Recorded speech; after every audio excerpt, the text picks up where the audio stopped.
89.1 WQRT-LP, and welcome to Radio Free Book Club for May 2025. I'm Ken Honeywell. I'm a writer and reader from Indianapolis, and today we're talking about a first novel from a young British author by the name of Michael Amherst. The novel is called The Boyhood of Cain. Amherst is the author of Go the Way Your Blood Beats on Truth, Bisexuality, and Desire, which won the 2019 Stonewall Israel Fishman Award for Nonfiction.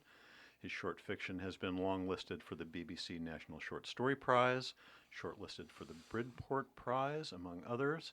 He's also the winner of the 2020 Hubert Butler Essay Prize, was shortlisted for the 2021 Observer Anthony Burgess Prize for Arts. The Boyhood of Cain is the story of Daniel, an intelligent and sensitive adolescent boy, and his struggles to figure out where he fits in the world as he encounters challenges with his family, and his school, and his friends that shape his character and his perspective. It's interesting to compare this portrait of adolescence with the recent huge Netflix hit called Adolescence, and not knowing for sure how many of our club members have watched this series, I know we'll at least touch on that. But first, let's see who is in the Radio Free Book Club Clubhouse this month. Hello, Craig. Hi, I'm Craig Von Deylen, father, husband, architect, urbanist. Urbanist. That's you always come up with new one, Craig. We appreciate that. Yeah, thanks for being here. Craig is usually on our science fiction-y shows, but we want to broaden Craig's reading horizons. I really appreciate that, actually. Yeah, thanks, super man. Helpful. Good. I feel like a whole human. Yeah, we have a new club member with us this month. Hello, new club member. Hi, thanks for having me. My name is Matt Gonzales. I am a writer by trade, run a little creative studio with my wife called Matinee Creative, and I'm happy to be here. Yeah, thanks for being here, Matt. Matt is my favorite copywriter in town, and his wife Amy is my favorite designer. So you're too kind. I'm honest. So yeah, thanks for being here, Matt. We're excited to talk about this. And many time returning veteran of the show, Barb Shoup. Hello, Barb. Hello. It's good to be here, as always. Yeah. I am basically a novelist and a book addict. Yeah, you are indeed. And you have a new novel. Can you tell us a little about that? I do. It's called About Grace. Grace is the name of a character who is a middle-class girl who ends up in a juvenile correctional institute because of some really dumb stuff she did with her boyfriend, who was rich and ended up in a school for troubled boys. But anyway, it's kind of very loosely based on a bunch of classes I taught at the girls' school when it was here in Indianapolis, and I just could not forget those girls. So here they are now in a book. It's really good. I endorse it for whatever that's worth. You have my endorsement, Barb. Well, thank you. Yeah, that means you're a lot welcome. to me. It actually really does. Yeah. Well, thanks, Barb, and thanks, everybody. And before we start digging into The Boyhood of Cain, you should know this is a book club. We'll be talking about the whole book. We will be spoiling the heck out of it. So if you're looking forward to reading it, now would be a good time to stop listening and come back later, which is easy, because you can find this and all the episodes of Radio Free Book Club on Spotify, Apple, just about anywhere you stream podcasts. We also hope you'll subscribe to our Radio Free Book Club Substack for non-spoiler notes about the book, including whether or not we will recommend that. We will get to that in a little bit. But first, let's talk a little bit about The Boyhood of Cain. Barb, this was your choice. Why did you select it? Why were you interested in talking about this? A couple of reasons. I couldn't forget it, for one thing. I just kept thinking about it. I kept thinking about the boy, the character. I thought it was interesting that he was only ever referred to by name kind of in dialogue. He was never otherwise referred to by his name. He was always the boy. And I always love books that break the rules successfully, because this book was all in this kid's head, almost. So much of it was in his head. And we're taught as writers not to do that. Yeah. Yet, what a wonderful book. And I think it's I always say to students, break the rules, but know what you're breaking. Don't break them just Sure. by accident. And I think the reason to break them is because you feel like there's no other way to do it. And I felt like that about this book. I thought it was, how else could that story have been told?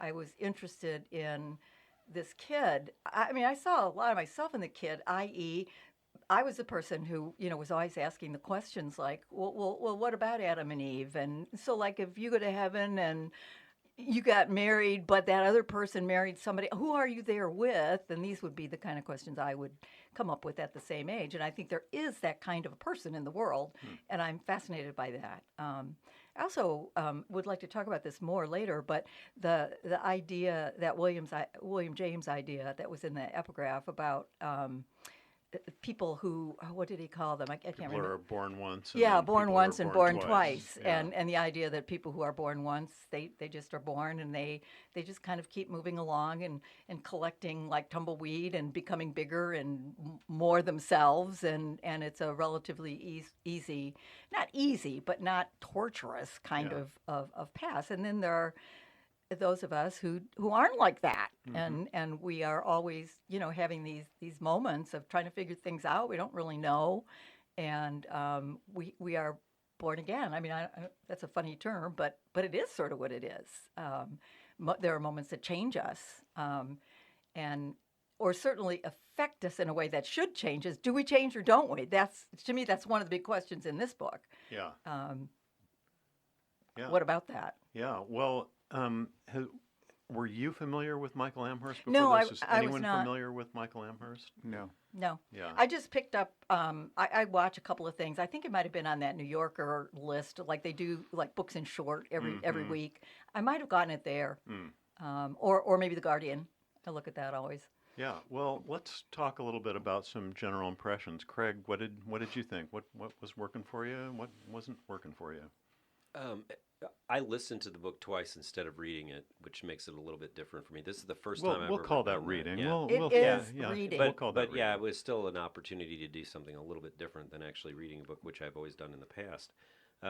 It was very well written and descriptive. In fact, really descriptive in a way that engaged you in the story. Although after a period of time, you kind of went, "Oh God, more." No, I think it was well put together, well written, and considering this is his first novel, I think it was kind of impressive from that standpoint. Albeit short, but it didn't need to be any longer than that, frankly. And at first, I really didn't. I kind of thought it was like a little bit overly flowery, but now that I'm like Barb. I just keep going back to it, thinking about it. Man, that was really kind of an interesting situation and an interesting story. Also, you could kind of relate to it as a man who grew up in not in similar circumstances for sure, but wasn't exactly a most popular kid in the world. So you could start to relate to some of the experiences that Daniel or the boy was having in the book. So it's kind of interesting from that. I guess I could be described as a precocious child when I was younger. So I think that was kind of an interesting part of the book for me. Yeah, interesting. Matt Gonzales, you were a precocious child, I'm sure. Maybe.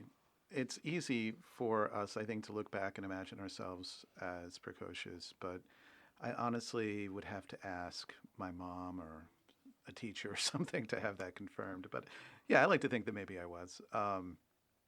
But would you like me to talk about what I thought about the book? What'd you think? Yeah, I'd like to start by saying I don't, as I think you might know this, Ken, I don't read a lot of contemporary literary fiction. I tend to read older books or books about philosophy, psychology, religion. But so this was an interesting experience to read this book by a new author. It seems like it's a fairly successful book so far. I think it's on the New York Times bestseller list. So it's got some buzz. And so I was surprised at how kind of subdued I felt like the storytelling was. There was almost like I thought a minimalism, it didn't seem that flowery to me. It seemed a little more minimalist, at least emotionally to me. Like I found myself having a hard time getting feeling emotionally drawn into the life of Daniel. But by the end of the book, I did. I think the book for me was moderately successful, but it definitely had some flaws that I'm happy to talk about later. Yeah, I would love to. Yeah, I would say for myself, I was not. I had a hard time getting engaged and feeling for Daniel. I'm not sure I actually liked Daniel, which is kind of a terrible thing to say about an 11 or 12-year-old boy, but I thought he was kind of a handful, and I didn't really like him, and I think we can talk about that a little bit more too. But let's talk about the style a little bit. Barb, what do you feel about the style of the writing? Oh gosh, I'm never good at. I'm not sure exactly what I think the style was. Yeah. What I think was what I said earlier, that it is so inside the kid's head, and that what struck me not so much. I guess I can't really think about it so much in style as I like you said you didn't like him. I don't think we were supposed to like him. I think what was so powerful about that book is the contradictory nature of the character. He was so he just was so unconfident, yet he had this grandiose sense of himself. He did. At the same time, and so I was primarily fascinated by that, and by how he tell this kid you're overthinking things is a minor. I mean, he overthought everything. He did. And that was really fascinating to me, partly because I tend to do them myself, but more because I taught kids like that, and I always found them kind of hard to deal with because they weren't very teachable, and he wasn't very teachable. No. He was dying to be accepted and to be approved of, but he was totally, don't tell me what to do, because I am this person who knows more than you, and I'm better than you. And so the contradiction, I was less interested in the style of the book and more interested in how he put that character together. And I wouldn't say that I liked him. He wasn't likable. But I feel very sympathetic toward him because I know what it's like to be like that in the world. And I think he got that across incredibly well. Yeah, I don't disagree with that, Barb. I think my issue was I felt like I was being stiff-armed through the whole story, whereas but it was written in such a close first person. I mean, it was all interior. But it wasn't first person. Well, you're right. No, that's You're right. It wasn't. It was third. It was because of the boy. It was third person. The boy. But it was such a close point of view. Yeah. That was weird to me to feel like I felt like I was at arm's length of this character, and all we got was his interior. Yeah. Well, we saw him in action a couple of times, but I also think that was kind of what what the author might have wanted that. Yeah. For us to have that distance from the character, because in a lot of ways it mirrors the kind of distance you would have from a person like that in real life. You're never going to get close to a person like that. Yeah. He had some very strange proclivities. He did indeed. That were really, and they kind of glossed over them in some areas. And he was, I would call him a very narcissistic person, for sure. Yeah. So that was kind of the interesting part, like his concept that Judas was his favorite apostle. And, that was very... But because he told the truth. See, I think that's really interesting. It's interesting, but generally not an accepted truth. And it was really an excuse for him not to get his picture taken and have it posted in the back of the church. It's like, it was all really very focused on what was right for him or for his well-being over anyone else's at any time. But, and he liked to shock people. So that was a great response to that. But the other thing I think is true that, I mean, he said he told the truth. Well, he sort of did tell the truth. And I think that kids like that, they have their weird, what I discovered about them is they all have these weird honor systems. in their own heads. And they absolutely make sense if you could ever get at them. And I think he was a kid like that. And so, I would totally had the same response to you, like, oh, for Pete's sake, this is ridiculous. You're manipulating and you're whatever. The more I thought about it, I thought, well, yeah. Certainly like a kid would do. Yeah, exactly, Sure. exactly. And I think he captured that period of time in life so well. Yeah, I mean, it was interesting to see him try to get a hold of what his honor system was. Yeah, right. There was the time when he had tried to side with some guys in the bar about something against his father, Yes. and he realized he'd gone too far, that, being not on his father's side was going to actually make him look less in the eyes of the barflies. Even if he was right. Right, even if he was right. Yeah. His relationship with his father changed dramatically over the course of the book, too. I mean, he worshipped him in the very beginning. Well, of really over the course of like the first 3 Mm, chapters. yeah, really, yeah. Yeah. That's when it started to really Well, a change. lot of his identity came from his father's position. Yeah. And he was proud of his father, and then he couldn't be proud of his father anymore. Yeah. And he didn't know what to do with that. Yeah. Matt, what'd you think about Daniel? I thought Daniel was actually one of my favorite parts of the book. It was the way the character was realized, and that's a good thing, because you really didn't. No other characters are very realized at all. I mean, you're really dealing with a book that is focused on, the spotlight's on this character pretty much all of the time. But I do think I agree with Barb that the Amherst does like a really wonderful job of bringing to life that period of time in a person's development when they're so just assailed by just a maelstrom of different feelings, and it's far beyond your ability at that stage to understand them. And so the way that you behave towards your parents or towards people at school and these beliefs, and I say beliefs with air quotes because they're really just, a lot of it's just posturing, because you're completely you're never on like firm ground really in terms of who you are as a person. I feel like he captured that beautifully in kind of the duality that you often see with adolescents, where they are very confident and they want people to think that they have all these strong beliefs, but at the same time they have no idea at all what's going on. And I have a 13-year-old in my house So right now, and he's nothing like Daniel, but I feel like I was more like Daniel, but maybe he's more like him than I realize, my son, and I just I don't know what's going on down there beneath the surface, and I I can't hear his thoughts. Right, and I thought this book did a great job of kind of peeling pulling the lid off of what's happening inside the mind of an adolescent. I thought it was very successful in that regard, for sure. Well, what do you think Daniel was looking for? I mean, what was he ultimately after? Well, acceptance. He just wanted to be like part of everything, I believe.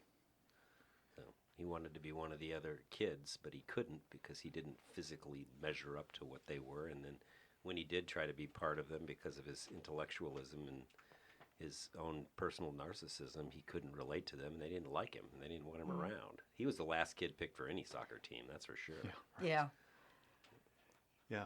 Well, I think he had such a contradictory personality, at least at that age, that he didn't know himself. Because on one hand, absolutely he wanted to be accepted, he wanted to belong, but he didn't want to do what he needed to do to make that happen. He was really stubborn, and he had this sense of himself. He was grandiose, and he had this sense of himself as better. And, you can't really belong if you think you're better than everybody else. And so he was constantly at odds with himself in terms of, how he thought, what he wanted. He wanted to look like Philip, but he really didn't like sports. So he might have looked like Philip, but he still would have been weird. And He wanted love. I mean, yeah, and he yeah. wasn't, and he was told he was never going to get to that point. Exactly. By Well, it. the cruelty of that was- adults in this. That Mr. Miller amazing. dude, man. He was very bad. Yeah. He was terrible. He Yeah. was a horrible person. Right. Yeah. And there are teachers like that. I mean, I don't, not necessarily to that degree, but I've heard teachers say things to kids before that, you just think, well, you don't mean that, do you? Or how do you think this is resounding in this kid's head for the next 40 years? Yeah. And yet Daniel very much wanted his approval far after he had learned that he was a horrible person. I mean, Right. so Daniel's judgment of a character or of many other things was not great, which I think is, perfectly, it's what one would expect from a person that age. But Exactly. Yeah. I mean, I think one of the great reasons to read a book like this is because we forget what it's like to be that age, and like, if you've got kids or grandkids or whatever, and whatever they're presenting to you, you only have the thing you're seeing. And when you read a book like this and you think, oh, well, there could be a whole lot on, going on underneath that I should think about. And I think the book is of value for that alone as a reader. It's such a hard time in life, so hard. Yeah, it really is. I feel like I've always had compassion for kids that age. I always thought if I had another career, I would like to be like a junior high science teacher, just because I feel like that is the age where kids they still really want to play with toy soldiers, but they also want to be grown-ups. Yep. And it's such a difficult time. Well, and Daniel was obsessed with his mom, at least through, I don't know if it carried through the back half of the book, but he wanted to be with his mom, wanted his mom to never leave. But then, I feel like he would contradict himself even when it came to that, because there were other times he wished she would just die. Again, this is a 13-year-old, and then the one, and it sort of shifts with whatever happens to be going on in his life at the time, I think. But yeah. In a way, it kind of reminded me of The Member of the Wedding. Have you read The Member of the Wedding? Carson McCullers. And I think it's the young girl, Frankie, I think her name might be, who wanted to be part of a we. Yes. And in a way, he wanted to be part of a we, almost like any we that would accept him. But in another way, he kind of, held people off from that as well. He was so intent upon figuring out what he was that he kind of kept everyone at arm's length, not just me as a reader, but almost everyone. So, Matt, you have adolescence. Craig, you've had adolescence. Had and have. Right. More recently than I have. Yeah. Boys. How did it feel like this realistic to you? I would guess, all three of the boys that I've been father to or am father to, I'm sure had pieces of Daniel in them. Mm-hmm. None of them exactly like that. So yeah, to a certain extent, it was weirdly interesting to hear the internal thoughts of this 13-year-old, 14-year-old boy. So yeah, I could see that. So, and I've got them across the spectrum from the type of boys. I mean, my three boys are incredibly different from one another. So, and that's the other thing that's kind of interesting is I've got 6 kids and they're all totally different from one another. There's none that are exactly the same, even close to each other. So, thankfully, they're all close to each other together. So that's nice. But Cool. Every kid is different, and every kid's thoughts, I'm sure, are absolutely different as well. Yeah. How about you, Matt? Did this ring true to you? I have to say it rang more true to me when I reflect back on my own experiences as an adolescent, and especially because a lot of what I experienced as a 13-year-old specifically, being in 8th grade, I was like a late bloomer. I was not very athletic, so I was like Daniel in that respect. And I remember the feelings of shame and envy that I would have towards the kids who had developed, before I had. You wanted to be them, and yet you were. And one thing that Daniel does in the book quite a bit that I don't know that I felt this way, but I thought it was a powerful way for him to depict this experience that he was having. So he would blame himself for these sort of just accidents of nature. He was somehow marked. He was somehow bad because he wasn't strong and athletic, and he was therefore fundamentally deficient in some way. Yeah, and he couldn't accept that life was unfair. Right, and he also couldn't see, as we know, adolescents have a hard time doing beyond the next 6 months or even maybe the next 6 weeks.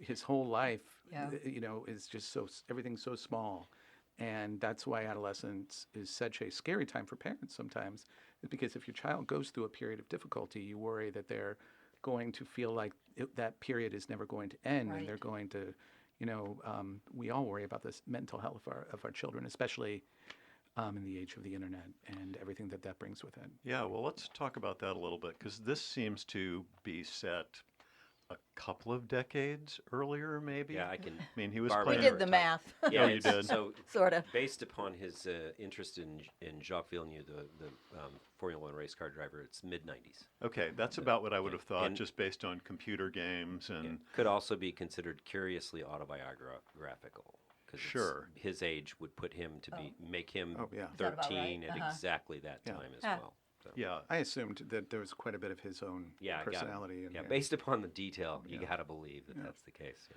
so I mean, that means this was set really before kids had cell phones and kids Yeah. had social media, and they had all of those kinds of issues that they had to deal with, which was very much part of that Netflix series Adolescence. Have you guys all seen Adolescence? Yes. How would you compare these two kids, Jamie and Daniel, and what they had to go through? I would say they're very similar from the character type, and wow, it is a totally different world today. I mean, when Daniel was 13, there was no such thing as incel or whatever they call the Right. yeah. Mhm. There was no such thing as the internet. It was just in its infancy. There was certainly no such thing as everyone carrying a phone around them and having social media attached to their personality all the time. So it's a very different world, and also considerably more frightening based upon that as well. The adolescence show was very scary if you're the parent of a child that age who has difficulty socializing in a way that Daniel does. So yeah, it's a kind of a scary show and very well done, by the way. Yeah. Yeah, no, I think the contradictions in Daniel's personality were something you saw in the character of the boy in adolescence. This boy who could be sweet and docile and seemingly perfectly psychologically healthy 1 minute, and then slightly psychotic or unhinged, maybe a little Well, bit later. filled with rage, really. Yeah. Was Daniel that rageful, or did we see that in him? Rage is not a word that I think comes to my mind when I think the way this character is portrayed in the book. I think Anger. there was, tension. I mean, I felt like he was just coiled, maybe ready to burst, but he never really did quite do that. But what I think is the miseries of adolescence are kind of the same no matter what. But yes, it is such a different world and a scarier world than the world that Daniel was in. Yeah.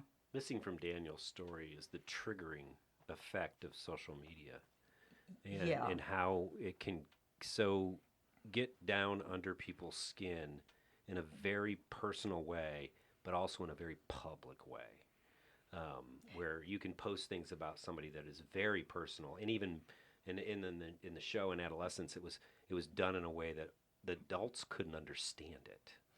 And it's very frightening because then it becomes something that everybody at school knows about, as opposed to just and a I few. thought one of the most chilling things about that series was the episode about where they were in the school, and the guy who was the cop who had the son who was in the school in the same age realized he did not have a clue.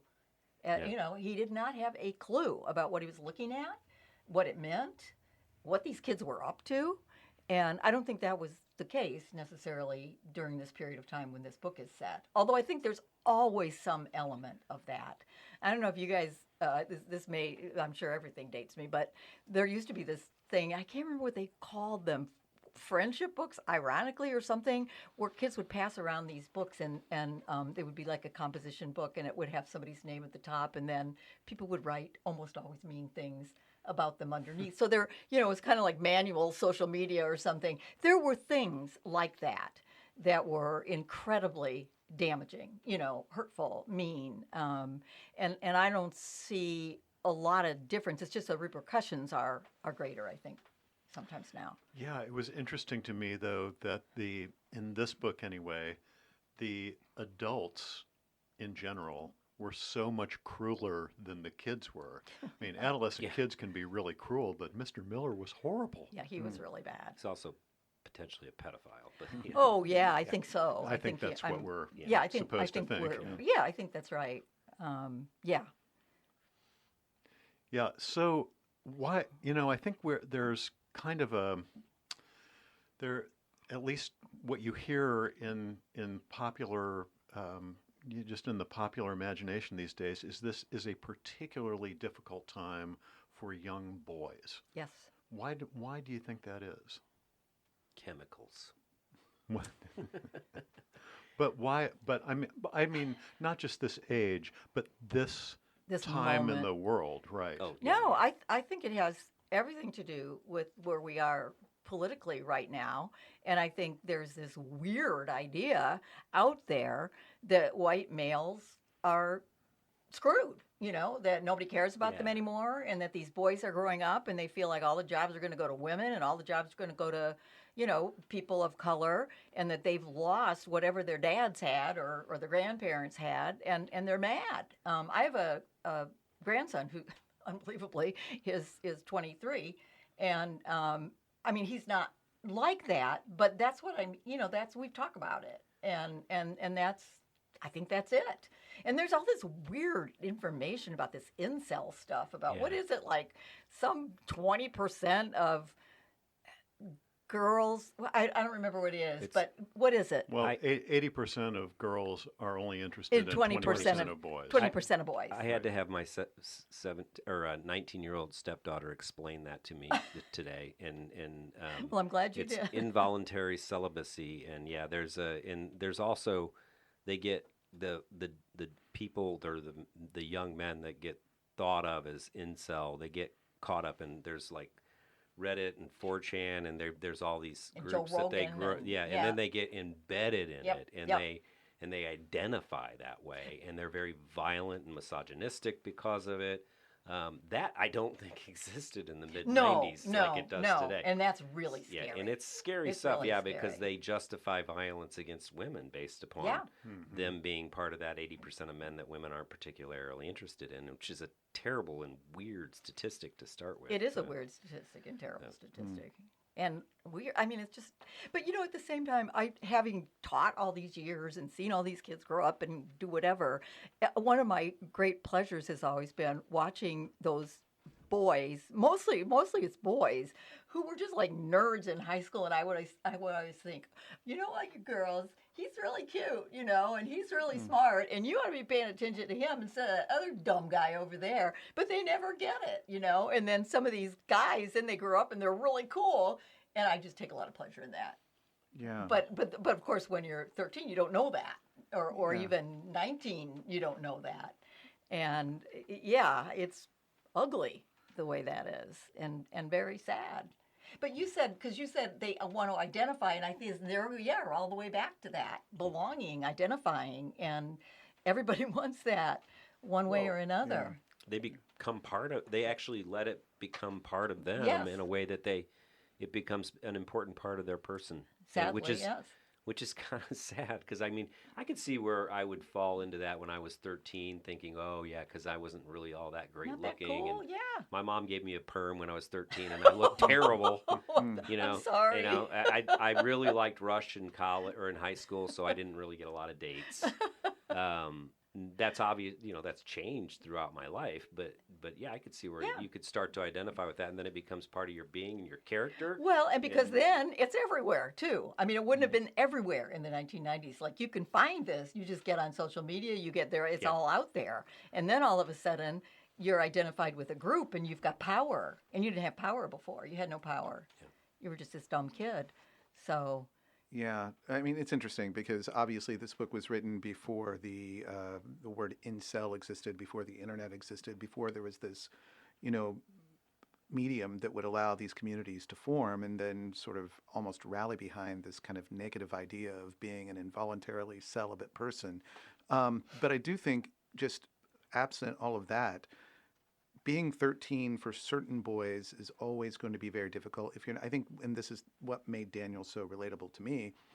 It's such a you are so just blazingly aware of your body and how it measures up to the bodies. I mean, when I was in middle school in 1987, shortly before Daniel, and I think maybe this was true. It was true for Daniel because there's a scene in the book.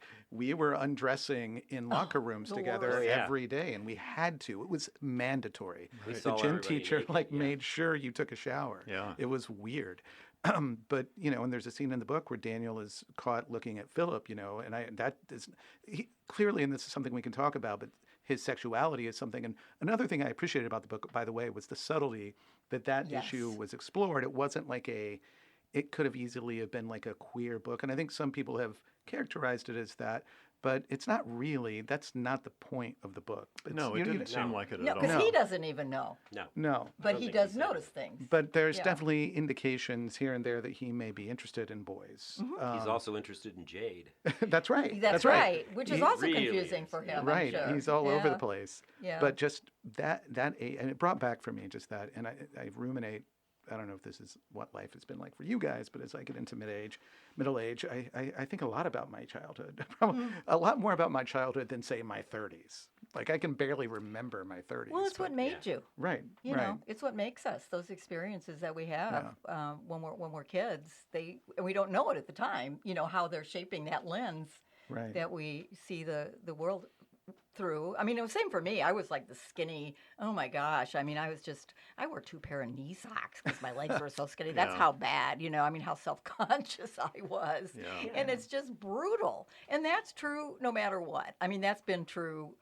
I mean, I don't know that medieval girls felt that way, but I think as long as what we're talking about, quote, modern or whatever, there's just been this emphasis on the body and beauty, handsomeness for men, and for men, of course, there's the sports thing, which really is a whole other deal that Yeah. can be misery if you don't like it. That was misery for me. I was an okay athlete, but I also had a paper out every day after school, so I couldn't play darn. sports. Yeah, So too all my bad. friends were basketball players and all that stuff, and I could never do it because I had to go home and deliver my papers every day, and I felt like there was something wrong with me because of that. Right.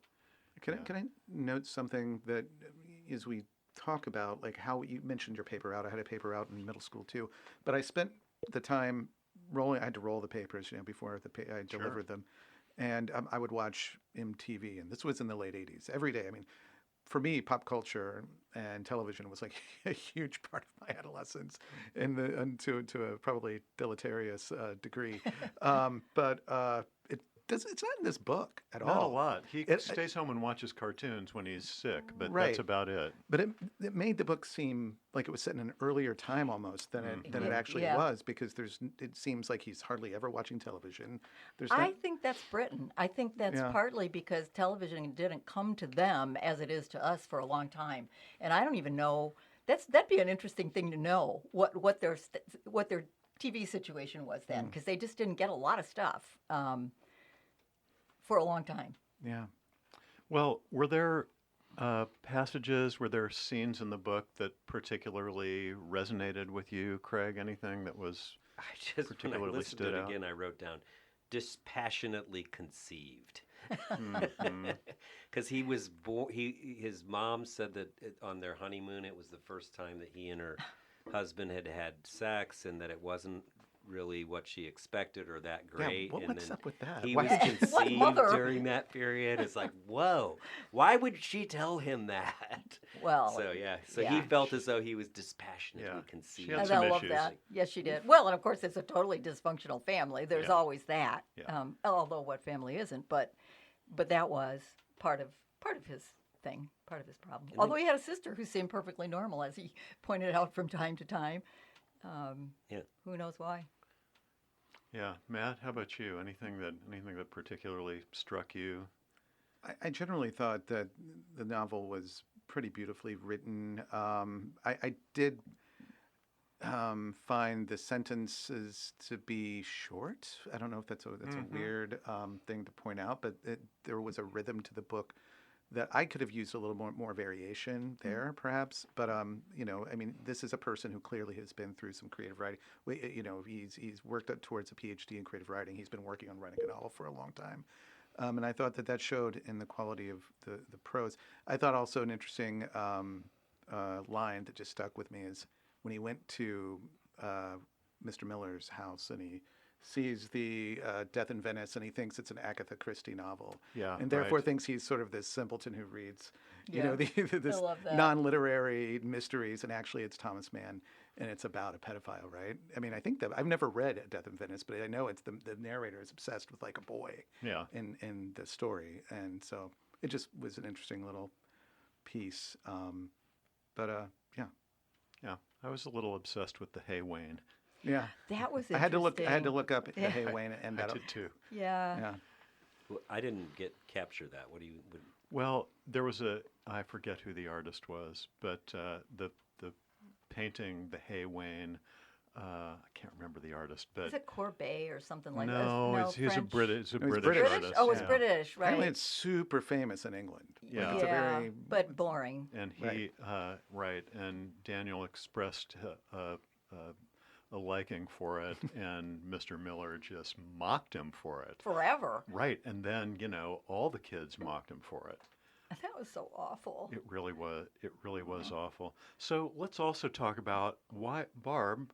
Why is this book called The Boyhood of Cain? Well, you're asking the wrong person because I didn't even go to Sunday school, so I don't have the religious background that I would need to really understand that. You listen, man. You listened to a podcast where he talked about that. Maybe you could add to that. Yeah, you're going to put me on the spot, sorry. and I'm going to have to test my memory. I Okay. did, but I think it kind of ties into that epigraph where he shares the William James quote from, I think it's Variety of Religious Experiences, about the one storied people and the two story people. And clearly Daniel, the character of Daniel, is like a two-story person, someone who for whom things don't come easily. And I think in the story of Cain and Abel, Cain, I think it's kind of like in the book, who does he relate to in the book that is also kind of bad? I feel like there's Judas. Judas, thank you. That's Kinda. right. He was kind of bad. Right, and he wanted to be Judas. I think that the author sees in Cain as sort of sympathetic character in some ways because there was a gift apparently. I didn't know this either because I also didn't go to church growing up, but Cain had a gift that was rejected. a Yes. gift. Yeah. And so seemingly arbitrarily and that seemed unfair and maybe kind of like made Cain who he was. And so I think he feels some sympathy for this darker, misunderstood person in this biblical story, and it's interesting to call the book "Boyhood of Cain" because it's such a bold, it is such really a bold statement. It is, and also Googling, I discovered that it was about just envy that Cain Yeah. was envious Yeah. of Yeah, his no, I of his think brother. that's right. And I think that's really true of Daniel. He's just envious of everybody. Everybody seems to have a better life. He wants to be this person. He wants to be that person. Yeah, and he wants to be so many things that he can't be and Exactly. will never be. Right. Another interesting little nugget from that podcast is that Michael Amherst's favorite movie is The Talented Mr. Ripley. Oh, all right. And Wow. another main character who can't be the thing that he wants to be, but Right. and is That is obsessed with interesting. another Right. man in this not clear whether it's sexual or not. Yeah. So yeah, That's a great novel, also. Oh, by it the way. is, yeah. he loves the movie apparently. I love the movie too, but boy, the novel's really good. Yeah, Yeah, and I love the the movie. Netflix version was interesting. If you all watched seen it. that, I did not. I might have watched an episode of it. yeah, Yeah. I think we did watch that. I had a lot of churching when I was a kid. yeah. So I grew up in a parochial school, one-room classroom. I went through a lot of that, very Lutheran upbringing. Oh dear. And I can tell you, Cain and Abel. Okay, so Cain and Abel were brothers. Abel was always the guy that did everything right, and the concept was that when you had something given you, or you had a crop that you brought in, you would always give 10% to God, and it was always the first 10%, the best. The best. So if you brought in a crop of corn, you gave the best first 10% to God. Well, Cain didn't do that. He gave 10%, but it wasn't the best, and consequently he was denigrated because of that. he became very jealous of Abel because Abel was the guy who always did everything exactly right, and he killed him. And after he killed Abel, he was shunned and cast out, and then Adam Given and the Eve, mark, he right? was The given mark the of mark. Cain. And then Adam and Eve went on to have more children, but historically, Cain would then move on, and he would become the rest of the Jewish people were the children of Adam and Eve, and everyone else were the children of Cain, Oh, including African Americans, Asians, Oh. so forth. So that's where that. wow, that is really interesting. Yeah. Yeah, Matt, you earlier expressed that maybe you had some reservations about some things or some things that didn't quite work for you. Is that my... Yeah, I mean, I think the plot for me was a little, well, it was pretty thin. There wasn't a lot that happened in the book for the first half or so, and I was I'd like, say for about the first 75%. yeah, Yeah, 2/3. right. And it did test my patience there. I'm like, I don't know that this character is interesting enough to be spending all of this time with without more happening. And because it's a short book, though, you're able to stick with it. And I think that the developments that happen in the last third of the book, fourth of the book, do a good job of redeeming some of the challenges that I had with that part. It just was a little, like, okay, well, is anything going to happen? Yeah. As you got through the first 2/3 or so. Well, especially since, doing anything about Mr. Miller, they were going to lose the best tenor they ever had. Wasn't that a fabulous line? Really was. Darn. Yeah. Speaking of strange, I mean, that's funny, but there was also the scene in the pub where Daniel loves to go to the pub, which is such a British thing. Sure. Yeah. So weird that the family hangs out together at the pub. And I wasn't sure whether his father was an alcoholic, although they're kind of, again, subtle, like Yeah. they're kind of hinting at it, and then you learn later that people think that about him. But with the pub owner, I forget his name. Now, did he have a name? He was kind of I'm built not- like just like the landlord or something. The landlord. The yeah. landlord. Yeah. And his groping of Daniel. And then the way the dad handled that scene. Yeah, I that was confused by very that. strange. Yeah, Yeah. super weird. Like Dad couldn't really face what was going on, and he had to kind of react to it in a sideways way. Right. Well, the thing is, the dad was totally out of his element too. So he didn't know how to behave. He was trying to be accepted in this world that he totally did not fit. He was not a farmer. He couldn't do anything. He was a laughingstock. And he was the headmaster. That's a big deal in England to be the headmaster of a school. And so he had everything taken away from him. He had his job, his home, and he ended up in this place. So in a weird way, I hadn't really thought about it until just now. He's kind of struggling, not so differently from Daniel. He's trying to belong and doing a bad job of it. I mean, they don't think much of him. You can tell that. So yeah, that's weird, isn't it? Might have been a sense of denial too. Yeah. Uh-huh. This is what's going on. Yeah. And Mom was so problematic And she also. I was mean, just a obviously she mess. attempted suicide, and Yeah. she was, it was quite a family. Yes, it was. Quite a family situation. It was. Yeah. So what do we think about the ending? Has Daniel changed any? Have we gotten anywhere here in these couple hundred pages? Well, I have thought about the ending a lot. And I at first I thought, wait a minute. It was kind of like I turned the pages. Is that it? We're not going to get anything more? And I think what he did was bring us to that moment, like what William James talks about. Is this going to be a moment? Is he going to do something? And it's so sad. One of the reasons he doesn't try to help this guy is because he's embarrassed. He's embarrassed. I understand that. I mean, I could totally relate to that. What if I'm wrong? And so he lets this thing happen. The guy could be okay. He might not be okay. We have no idea at the end, which is unsatisfying at first. But then the more I think about it, the more I think, yeah, he doesn't know either, and he'll never know. And what's that going to mean to him, for the rest of his life? Yeah. Craig, He how about said you? What in do you the think? beginning that the person, the man or the young man, was like Philip. Yeah. And, Yes. and right. interestingly enough, then it was almost like an allegory of him moving past this world of, I am desirous of being like Philip, and Philip's gone now and died, and now I can go on and be what I want to be. So that's kind of how I felt it was. That's and even in the end of the interesting. book, he really questioned whether that even happened. Yes. So this boy comes and makes love to this girl, and then he goes off and swims out into the ocean, and then disappears. Yeah. So it almost seemed like it was him putting aside all of these adolescent things and moving on with his life as he should be, as his own character and his own person. That would be my reading of Yeah, it. and I was thinking, I'm just thinking he's doing what he always does. Should I do it? Shouldn't I do it? What does it mean? All these questions that get in the way of ever acting, because that was that's been his MO all along.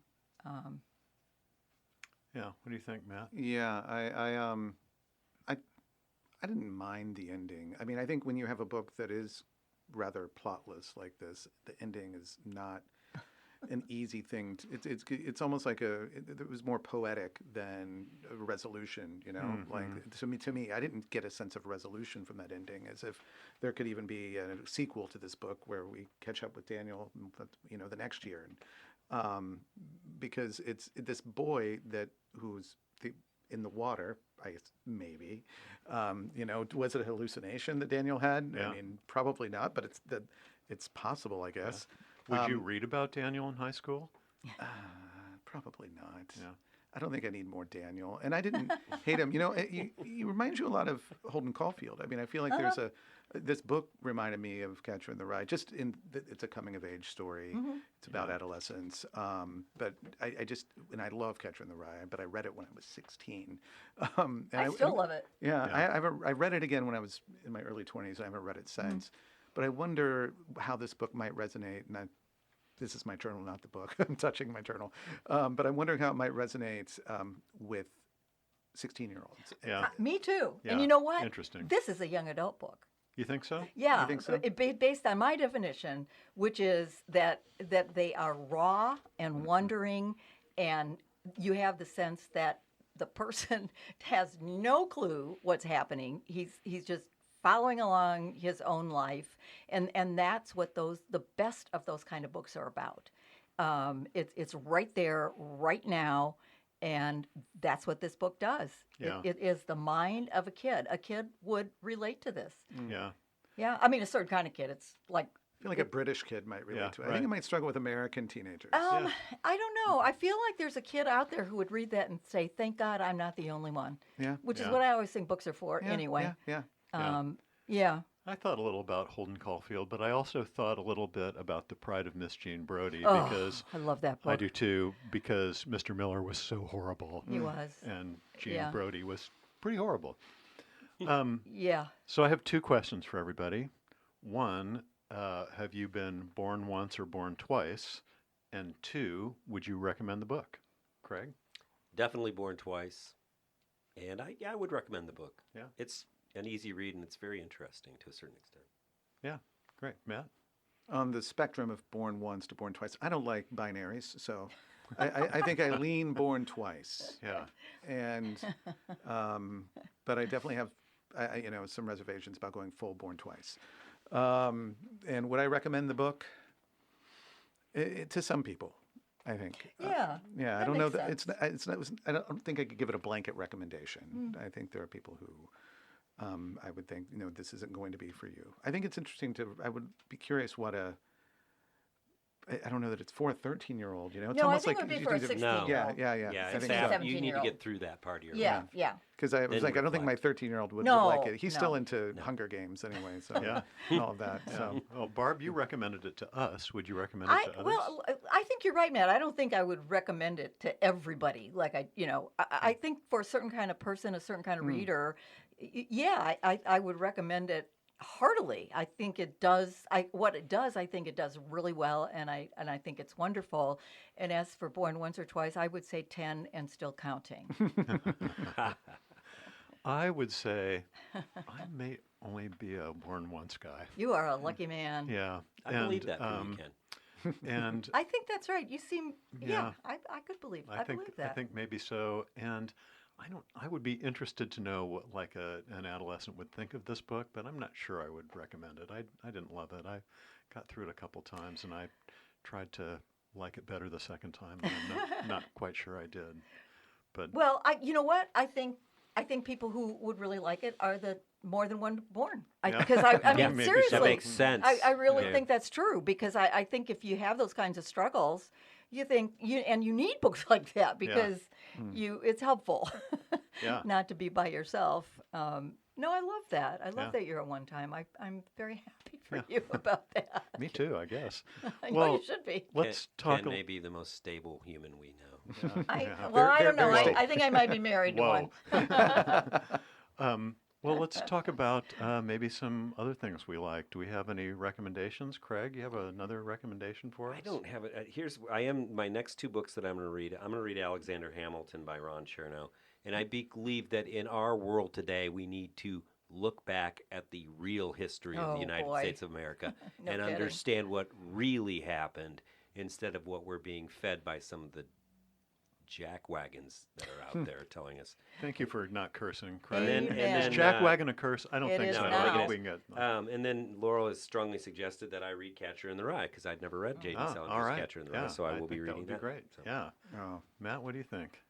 Got anything for us? You know, I found myself recently reading Lovecraft for the first time. Oh, wow. Just a few short stories. I think I got a Penguin collection from the library, and some of them, the witches, or the Dream in the Witch House is one that I really liked. He is a difficult writer, and not because his prose is so, beautifully complex, but because it's just sort of clunky and.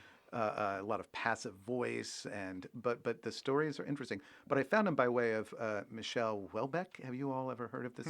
He's a French author, very famous in France. Writes very pessimistic, sort of social novels. I read one called Atomized in America. It's called The Elementary Particles in France, or I think in other English-speaking countries rather. But it came out like in '99, I think, and I'd read an article about him a while ago and bought the book and finally read it. It's not for the anyone who wants anything life-affirming from a novel. Okay, Yeah. so Oh, I don't require that. Sure. yeah, No. it's pretty dark, and there's some raunchy stuff in there too. I mean, he is French, but he's a huge Lovecraft fan, and I found that out when I was reading about him, and that led me to Lovecraft. Yeah. So I recommend maybe exploring Lovecraft. Don't if you you love never how have. Yeah. how books come to Yeah. you Yeah, in yeah. such weird ways? That sounds great. Barb, what do you think? I am listening to The Barn, which is a nonfiction book about the barn where Emmett Till was killed. Oh, wow. And it is this amazing, comprehensive sort of story of Mississippi and how all roads lead to the barn. It's a wonderful book. And then I also read this book that I really love. It's called Woodworking, and I can't remember the author. It is about a trans woman who's just realized that she's trans, and she's a high school teacher, and she befriends a trans girl in the school who's kind of like, oh, for God's sake, I don't want to be your trans mother. Oh And my it is so funny in parts, but also really heartbreaking. And it's a really interesting depiction of, kind of that world. Yeah. Yeah, cool. That sounds great. Thanks, Yeah, Barb. I loved it. Yeah. Well, sometime over the last couple of shows, one of our club members recommended Elizabeth Strout's latest novel, Tell Me Everything. And I've owned it for months, but I hadn't read it. And I love Elizabeth Strout, but she's been writing about the same characters for Thank decades you. now. Olive Kittredge and I Bob and hated Jim that book. Burgess and Lucy Barton and all their spouses and ex-spouses and everyone else. And they're all in this book. And it- Enough. And Didn't it you took me a feel- while. Well, You- I- okay. honestly, Barb, it took me a while to want to read it because of all of that. But I finally did read like it? and oh my gosh, I closed the book and I broke down crying. No. I did. Okay, I was well, so I thought you were moved. on my side there no, for a minute. I was so moved by Really? just how kind and decent Huh. she is to all of these broken Yeah, maybe I characters who should- live these complicated. I mean, she has such compassion for them. Yeah. And I loved Tell Me Everything. I did not love Oh, William. Oh, I loathed that book. I really didn't like Yeah. it. And I thought Lucy by the Sea was better. But this one I Huh. just loved. And I Okay, will well, not wait so long to read the next one. And I hope Olive Kittredge is 90 in this. And I hope she lives to 100. Okay, maybe I'll go back. Sometimes I do. Maybe I was in the wrong frame of mind when I read it, but I was very annoyed by Yeah, it. well, I can see that. I'm Yeah. with you on Come that. on, give us some new people. Right. Well, that's all for us Okay, today. that was fun. Yeah. Thanks. Cool. Yeah. Remember, you can stream Radio Free Book Club practically anywhere you get podcasts. You can find notes for this and all our shows at the Radio Free Book Club Substack. We hope you'll consider subscribing. For Barb Shoup, Matt Gonzales, Craig Von Deylen, and all the members of Radio Free Book Club, I'm Ken Honeywell. Thanks for listening. And join us next month when we'll take a walk on the crimier side of the street with Patrick Hoffman's novel Friends Helping Friends. We hope you'll tune in. Until then, read a book.